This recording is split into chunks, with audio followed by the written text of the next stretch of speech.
ये टीवी है, वो बाहर एक्टिवा खड़ी है, ये दरवाज़ा है, ये टेबल है, ये सोफ़ा है, वो डाइनिंग टेबल है, ये फ़ैन है, ये देखिए यहाँ पे इन्वर्टर है। आपको लग रहा होगा ये मज़ुमदार को हो क्या गया, क्या आज ये चीज़ें क्यों दिखा रहा है। मैं आपका ध्यान किसी चीज़ में आकर्षित करना चाह रहा था। टॉपिक बहुत इम्पोर्टेंट है, बहुत मज़ेदार है, और मैं चाह रहा था कि पहले किसी चीज़ को रिलेट करूं, और रिलेट करने के लिए मैं एग्जांपल्स दिखा रहा था।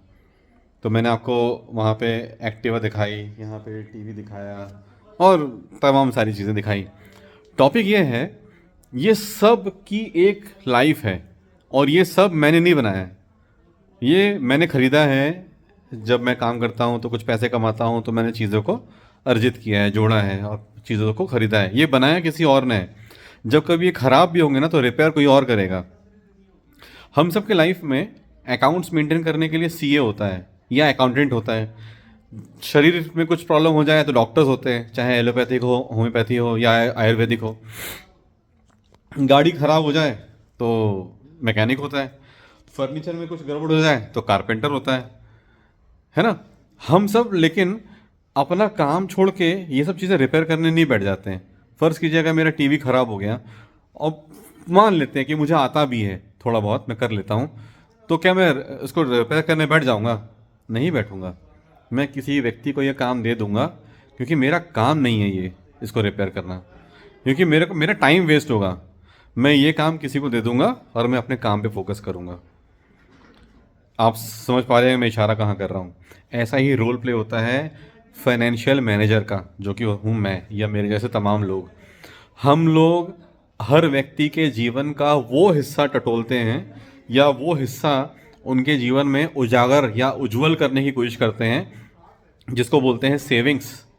अगर हम सेविंग्स नहीं करेंगे तो बच्चों की पढ़ाई नहीं होगी, जो कि अब बहुत खर्चीला हो गया, आगे और खर्चा होगा उसमें। अगर हम सेविंग्स नहीं करेंगे तो उसी बच्चे की शादी भी नहीं होगी, आगे बहुत खर्चा होने वाला है। अगर मेरी शादी में 5-6 लाख रुपए खर्च हुआ, जो कि नहीं हुआ है, अगर मेरी शादी में 5-6 लाख रुपए खर्च हुआ होगा, तो मेरे बच्चे की शादी में कम से कम 50-60 लाख रुपए लगने वाला है। और सोना इतना महंगा हो गया है कि मुझे बच्चे के लिए सेविंग्स करना ही पड़ेगा।